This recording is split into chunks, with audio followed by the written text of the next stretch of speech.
I'm Manveen Rana here in Davos, and I'm joined by Maurice from BCG. How are the conversations here at Davos around climate? I know that's one of the biggest themes here this year. How are they going? Yeah, well, I've been spending most of my time on the energy and the climate perspective, which is my main area of interest and focus. And what I've been looking for is the linkages between COP28 and Davos. And COP28 was about some big top-level pledges that were made. And so for me, Davos was about, okay, taking those forward and how do you make them real? And there's three I call out. One is around reducing methane emissions. Another one was around renewables and the pace of deployment. We want to accelerate that by a factor of 3. And then the other piece was around energy efficiency. And I think I've seen some really good progress on the first two. There's a pretty strong consensus that we have all the technology and all the business cases we need to get the methane out, and the companies have made the pledges around doing that.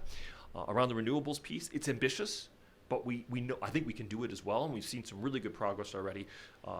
Just take a look at China, where they are right now. The US is making good progress, Europe is making good progress, and we can do more. On energy efficiency, that one I think there's a lot more ambiguity around it, of what it really means. And when we break it down and we look at industry, we look at transport, and we look at buildings, the answer on each of them is quite nuanced. And I think that's where we need to continue to spend more time and develop thinking around that. So discussions taking place around energy efficiency. The other themes here at Davos this year are AI and geopolitics, because it's such an unstable time in the world. How do those, how do they merge with the idea of climate? What are you seeing? So I've actually seen some convergence there, right? So if you take AI and climate together, the potential, everybody's talking about the potential for AI in many areas, but the potential to actually help us as we go through the energy transition is quite high. There's a lot of operational improvements. There's a lot of things around network optimization, customer interactions. Some of those use cases are already known, but I think where the interesting ones that I've heard about here are additional opportunities to speed up some of the newer technologies. I'll give you an example. In direct air capture, we know that the biggest challenge for direct air capture is to get the cost down to something we can afford as a society and as industry. I've heard some really encouraging progress around bringing those costs down, even through, I would say, initial looks using AI of how we can optimize the production processes, how we can optimize a lot of the back-end things going on.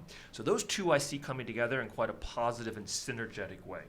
If you think about climate and geopolitics, I've heard some kind of newer and interesting ideas as well that I think we need to explore a bit more. So bringing it back to how have we used energy and energy policy in the past, there was this concept of energy diplomacy, which allowed countries to find common ground and things to work around, even when their geopolitics weren't necessarily in line. Yeah. And I think the thinking right now is, because we're in a bit of a geopolitically fractious world, can we have something similar? So almost climate diplomacy.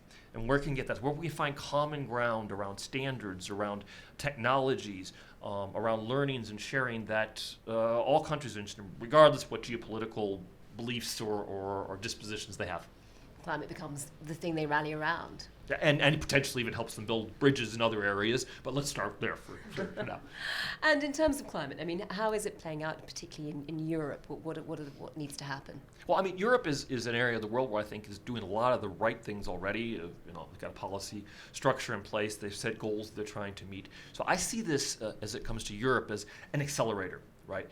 For example, in the North Sea, we're looking to deploy 300 gigawatts by 2050, 150 gigawatts by 2030. Those are big goals. Well, actually, the COP28 commitments align behind that very nicely, as for example. So I see it, if anything, as a reaffirmation of what Europe needs to do, as a kind of an affirmation that they're on the right path, with some acceleration needed, of course, and a rallying cry, in a sense, to get industry behind it. Well, that sounds surprisingly hopeful for a discussion about climate. Well, I think that's what we've seen. I mean, look, I'd almost describe the atmosphere as one of stoic optimism, right? Where people understand these macroeconomic challenges. They understand that not all the technologies are at a commercial scale to get us to where we need to go, and they understand all the business cases exist. But look, I mean, every tenth of a degree matters, right? So we may not achieve every target we need to, but the progress is what we need to keep celebrating. Well, thanks for bringing us that bit of optimism, Maurice. It's been a pleasure to speak to you. Thanks, Mandy. Good speaking to you as well.